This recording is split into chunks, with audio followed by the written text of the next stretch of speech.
স্বাগত 24 ঘন্টা। আমি পূজা রয়েছে আপনাদের সঙ্গে। আর এই মুহূর্তে চোখ রাখবো উত্তরপ্রদেশের দিকে, কারণ উত্তরপ্রদেশে এখন এক কুস্তির মঞ্চ।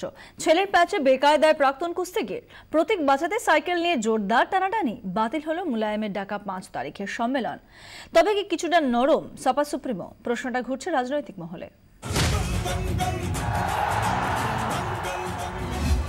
উত্তরপ্রদেশে বাপ বেটার জমজমাট লড়াই। বেটা চায় পূর্ণ নিয়ন্ত্রণ, আর বাপ রাস আলগা করতে নারাজ। দল নিয়ে দড়ি টানাটানির খেলায় অবাধ্য অখিলেশকে তাড়িয়েই দেন মুলায়ম সিং। তারপরই ছিচিক্কার। উত্তরপ্রদেশের আসন্ন ভোটে লাভ ক্ষতির হিসেব নিকেশ। বাপকে মহা প্যাঁচে ফেলে ব্যাটার সঙ্গেই 200রও বেশি বিধায়ক। পরদিনই তাই ছেলেকে দলে টেনে নিলেন নেতাজি। তবে মঞ্চে তখনও পর্দা পড়েনি। রবিবার আরও জমাট হলো গল্প। কর্মসমিতির বৈঠক ডেকে বাবাকে দলের মেন্টরই বানিয়ে দিলেন অখিলেশ, আর দায়িত্ব তুলে নিলেন নিজের কাঁধে। অর্থাৎ বেটা চায় বানপ্রস্থে যাক বাপ। বাবার ঘনিষ্ঠদের বহিষ্কারও করে দিলেন সপার সদ্য নির্বাচিত সভাপতি अखिलेश सिंह यादव। और नेताजी पिताजी हैं तो मैं उनका बेटा रहूंगा, ये रिश्ता कोई नहीं खत्म कर सकता। পাল্টা অখিলেশ ঘনিষ্ঠদের বহিষ্কার করলেন নেতাজি। 5ই জানুয়ারি পাল্টা সম্মেলনের ডাক দিলেন, কিন্তু অখিলেশ পন্থীরা এখন নেতাজিকেই পাত্তা দিতে নারাজ। अखिलेश जिसको घोषणा करेगा वही पार्टी का कार्यकर्ता है, पार्टी का लीडर है, पार्टी का एग्जीक्यूटिव मेंबर वही सब है, और बाकी जो बोलते हैं ना उसका कोई वैल्यू नहीं है।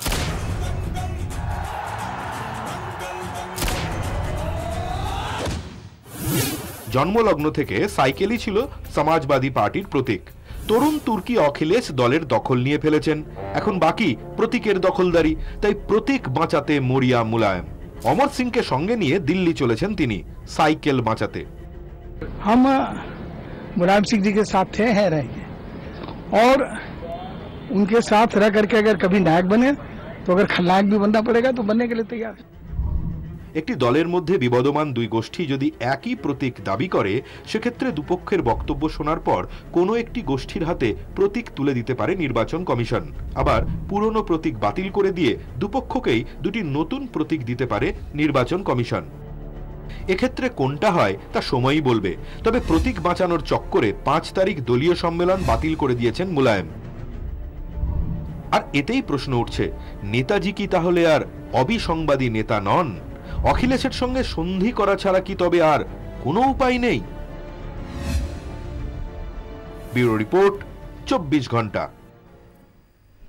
উত্তরপ্রদেশে সাইকেল দৌড় অব্যাহত। নির্বাচন কমিশনে যাচ্ছে অখিলেশ যাদব শিবির। প্রতীক দখলে রাখার দাবি নিয়েই কমিশনে দরবার করবেন তারা। কমিশনে আর্জি জানাবেন রাম গোপাল যাদব। কমলিকা সেনগুপ্ত আমাদের প্রতিনিধি আমাদের সঙ্গে রয়েছেন টেলিফোন লাইনে। কমলিকা, এখনো পর্যন্ত তাহলে সাইকেলের দখল নির্দিষ্ট হয়নি যে কার কাছে যাচ্ছে, এখনো পর্যন্ত সেই লড়াই অব্যাহত?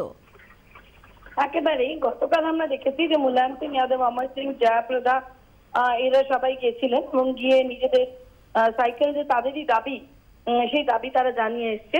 আজকে সকাল 11:30টার সময় রাম গোপাল যাদব অখিলেশের লবি থেকে তিনি যাবেন এবং তাদের বক্তব্য, অর্থাৎ অখিলেশ ক্যাম্পের বক্তব্য হচ্ছে যে ন্যাশনাল প্রেসিডেন্ট হওয়ার পর এটা নিয়ম যে সভাপতি যিনি হন তিনি তার দলের যে সিম্বল, সেই সিম্বলটাকে তিনি আইডেন্টিফাই করেন এবং তাই করতে আজকে নির্বাচন কমিশনে 11:30টার সময় রামগোপাল যাদব যাবে। কিন্তু যেভাবে দুপক্ষই দাবি করছে যে তারাই সাইকেলে চড়বেন, সেখান থেকে দাঁড়িয়ে যে জিনিসটা উঠে আসছে, গতকাল যেটা কুরেশি জানিয়েওছেন যে এক্ষেত্রে দুদলই সাইকেলের প্রতি নিজেদের অধিকার, দুদিকই সাইকেলের প্রতি নিজেদের অধিকার, কিন্তু দুদলই না থাকতে পারে, দুদলের কাছেই না থাকতে পারে।